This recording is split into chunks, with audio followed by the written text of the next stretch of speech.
लोगों कुत्ता को बिस्कुट खिलाते हैं और माता पिता को पानी तक एक लोटा नहीं पूछते हैं। जिस माता पिता ने जन्म दिया है, तुमको पीठ पे बैठा करके घुमाया है, वो एहसान भूल जाते हो और कुत्ता को पीठ पर बैठा करके घूमते हो। कुत्ता के पीछे पड़ा हुआ हो, कुत्ता और कुछ खा लेगा और कुछ पी लेगा। माता पिता का तो सेवा करो, माता पिता का तो सम्मान करो। लोगों ने चाय की दुकान खोलते हैं, 2 रुपया बेनिफिट होता है या 4 रुपया 3 रुपया एक चाय पे।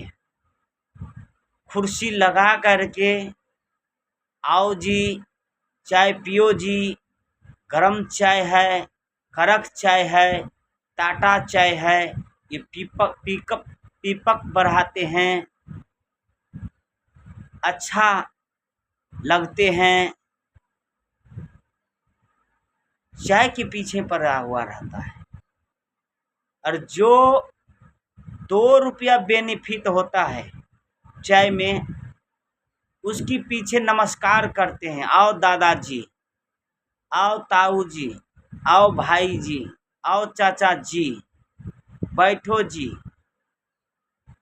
जो माता पिता ने इनको जन्म दिया, जवान किया, खिलाया पिलाया, हट्ठा कट्ठा जवान बनाया, पढ़ाया लिखाया।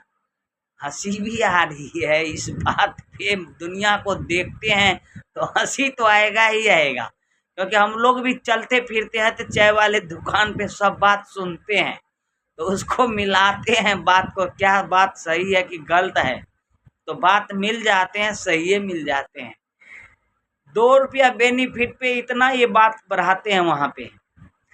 जो माता पिता की इसकी शरीर पे पूरे लागत रहते, तिजोरी खोल देते हैं, अपना फटा पुराना कपड़ा पहनते हैं, भूखे दुखे रहते हैं, इनको पूरा जीवन ऐशो आराम करवाते हैं। जब इनकी शादी विवाह होते हैं तो वही माता पिता को अलग में भोजन बना करके खाते हैं। ये खुद पूरी रसगुल्ला मालपुआ छकते हैं और खूब खाते हैं और माता पिता को ये देखते नहीं हैं। ये चले जाते हैं मंदिर में। जो माता पिता ने इनको करोड़ों रुपया की, लाखों रुपया की संपत्ति दिया है, पूरा जीवन इनकी 10 करोड़ में नहीं मिल सकता है, ऐसे जीवन दिया है, उनकी पास सुबह शाम भोजन की सम्मान नहीं करेगा, एक कप चाय नहीं बना करके पिलाएगा, थोड़ा सर्दी जुकाम होगा गर्म पानी नहीं दे सकता है, 4 गरम गरम रोटी नहीं बना करके खिला सकता है। माता पिता जब शादी करके बच्चे का आते हैं तो माता पिता से अलग हो जाते हैं और अपना खूब मालपुआ छकते हैं। नारी भी बड़ी गजब का चीज़ है। जब शादी हो करके आती है तो उधर से भैंस के साथ जैसे पाड़ी आती है ऐसे परे रहते हैं, ऐसी आती है। कभी सिर में दर्द, कभी कमर में दर्द, कभी थोगना में दर्द, दर्द में दर्द, बाल में दर्द, नस नस में दर्द, फटे जाते हैं। इतनी दर्द लेकर के आती है कि ससुराल को मेडिकल हॉल बना देते हैं, परे रहते हैं पाड़ी की जैसे, ऐसी जीवन जीते हैं।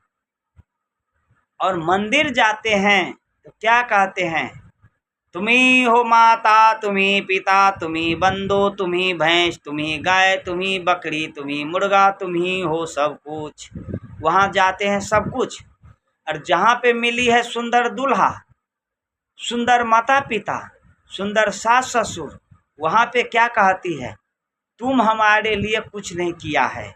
जिस नारी ने कहता है तुम हमारे लिए क्या करके रखे हो, तो उसको सोचना चाहिए, हमको तो पूरा जीवन भर की संपत्ति दिया है, बना करके सुंदर बेटा बना करके हमको दूल्हा बना करके सौंप दिया है, तुम्हारा सेवा हमारा बेटा करेगा, और तुम बहू आई हो तो तुम हमारा सेवा करो, तुम्हारा सेवा करेगा मेरा बेटा, तुम हमारा सेवा करो। यही तो संसार की रीत है और यही संस्कृति धर्म कहता है। तो मगर ऐसा नहीं होता है, इस संसार में सब कुछ उल्टा पुल्टा चलता है। इस संसार को समझाना आसान बात नहीं है, ये माया नगरी है। इतनी कितने तो होठों पे रंग लगाते हैं जैसे चौखट जंगला का खिड़की का पेंट किया हुआ है, इतनी पेंट किया हुआ है, इतनी सजाए हुए हैं।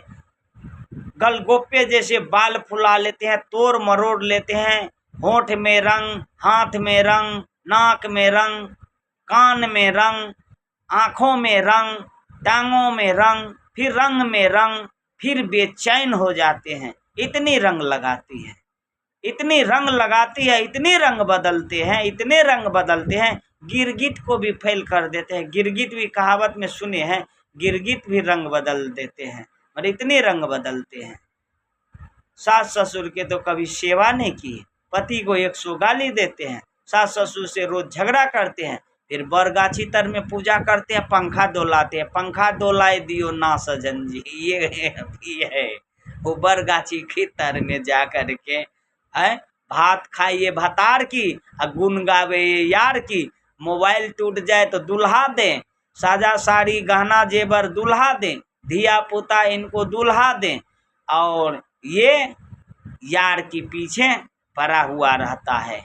सास ससुर को भगवान नहीं मानते, पति को भगवान पति देव नहीं मानते, पति को 100 गाली, सास ससुर को 300 गाली, हमेशा घर में कलह कलेश, और मंदिर में जाकर के हाथ जोड़ करके खड़े हैं। माता पिता की सास ससुर की सामने हाथ जोड़ करके सुबह शाम खड़ा नहीं होते हैं, और मंदिर में जाते हैं। भोला बाबा भी कहते हैं तुम आते तो हो पर तुमसे हमको भी शर्म लगते हैं, जो तुमको गर्भाधान में 9 महीना 13 दिन रखा, इतना हट्ठे कट्ठे जवान दूल्हा बना करके दिया, उस सास ससुर की तो सेवा नहीं करते हो। मेरे पास आकर के तुमको क्या फ़ायदा मिलेगा? अगर फ़ायदा लेना है, आशीर्वाद लेना है, पसंद करना है, तो अपना सास ससुर की मन और दिल जब जीत लोगी, सेवा करके, हवा से, दवा से, सेवा से, प्रेम से, भाव से जीत लोगी, तो तुमके साथ स्वयं सारे देवी देवता तुम्हारे साथ हो जाएगा। पहले घर को तो स्वर्ग बनाओ, घर को तो मंदिर खाना पूरा खाना बना दिए हो, और मंदिर को भी पूरा खाना बनाने के लिए आते हो, मंदिर को भी पूरा खाना बनाने के लिए आते हो, तो तुम कैसा प्रेम करते हो? कोई कहता है जड़ जड़ में खुदा है, कोई कहता है कण कण में खुदा है, और हम कहते हैं सब प्राणी में आत्म राम है, सबके आत्मा में ही आत्म राम है। अगर जड़ जड़ में है तो बकरा में भी तो होगा, भैंसा में भी तो होगा, मुर्गा में भी तो होगा, मछली में भी तो होगा, तो फिर जड़ जड़ में कहाँ है?